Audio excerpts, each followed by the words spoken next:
Hello friend, this is Kiran Soni and welcome back to Orosoft. Interview question answer की इस series में आज जो हम देखने वाले हैं वो क्वेश्चन है, how is abstraction different from encapsulation, what is an abstract class in a Java, is it allowed to mark a method abstract method without marking the class abstract, is it allowed to mark a method abstract as well as final, can we instantiate an abstract class in a Java.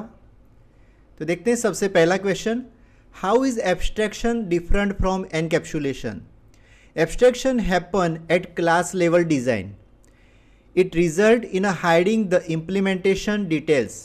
Encapsulation is also known as information hiding.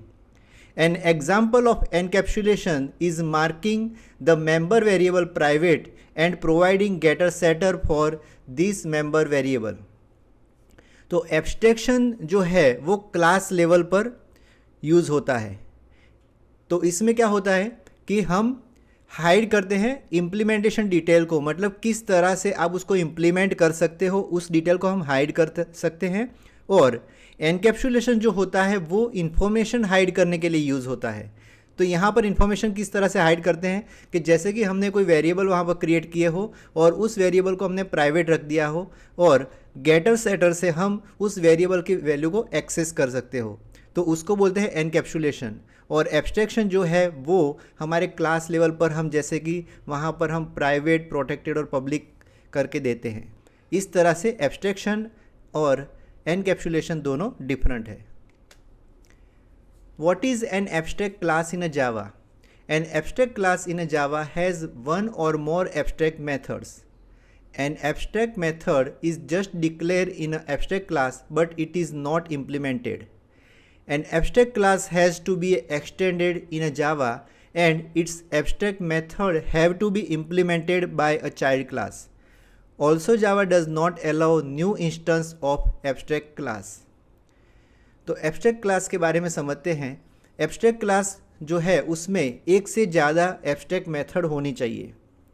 Abstract class में जो method हम declare करते हैं और जो abstract होती है वो मेथड वहाँ पर इम्प्लीमेंट हम नहीं करते हैं, जस्ट मेथड का डिक्लेरेशन वहाँ पर लिखते हैं।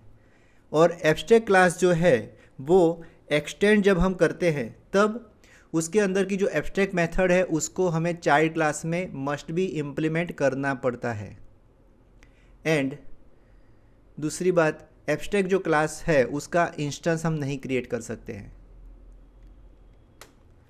Is it allowed to mark a method abstract method without marking the class abstract? No. Java specification says that if there is at least one abstract method in a class, the class has to be marked abstract. तो ऐसा नहीं कर सकते हैं कि हमने class को abstract नहीं किया है लेकिन फिर भी हम एब्स्ट्रैक्ट मेथड बना रहे हैं, तो जावा की स्पेसिफिकेशन ये अलाउ नहीं करती है। हमें अगर हमारे क्लास में कोई एक मेथड भी हमें एब्स्ट्रैक्ट रखनी हो तो हमें क्लास को एब्स्ट्रैक्ट करना पड़ेगा। Is it allowed to mark a method abstract as well as final? No, it will be a contradictory statement to mark a method abstract as well as final. An abstract method has to be overridden by child class and final method cannot be overridden. Therefore, a method can be either abstract or a final in a Java. तो जावा में आप ऐसा नहीं कर सकते हो कि आपने मेथड को एब्स्ट्रैक्ट भी रखा और आप फाइनल भी रखना चाहते हो, तो ये कॉन्ट्राडिक्टरी हो जाएगा, मतलब कि ये दोनों क्रॉस हो जाएंगे। क्योंकि एब्स्ट्रैक्ट मेथड जो है उसको ओवरराइड करते हैं हम क्लास के अंदर, वो मस्ट भी ओवरराइड होनी चाहिए। और फाइनल मेथड जो है वो हम कभी भी ओवरराइड नहीं कर सकते बिकॉज वो फाइनल है। तो इस वजह से जब हम एब्स्ट्रैक्ट देते हैं तब हम उसको बताते हैं कि एक ये मेथड को आपको ओवरराइड करना पड़ेगा, और जब हम फाइनल देते हैं तो हम बोलते हैं कि इस मेथड को आप ओवरराइड नहीं कर सकते। तो इस वजह से दोनों डिफरेंट थिंग है। तो आप अगर इधर एब्स्ट्रैक्ट कर सकते हो और इधर फाइनल कर सकते हो। Can we instantiate a abstract class in a Java? No. We cannot create an instance of an abstract class in a Java. Java में हम abstract class का कोई instance नहीं बना सकते हैं। Thank you guys. Thank you for watching this video. Like, share and subscribe this channel. Take care and goodbye.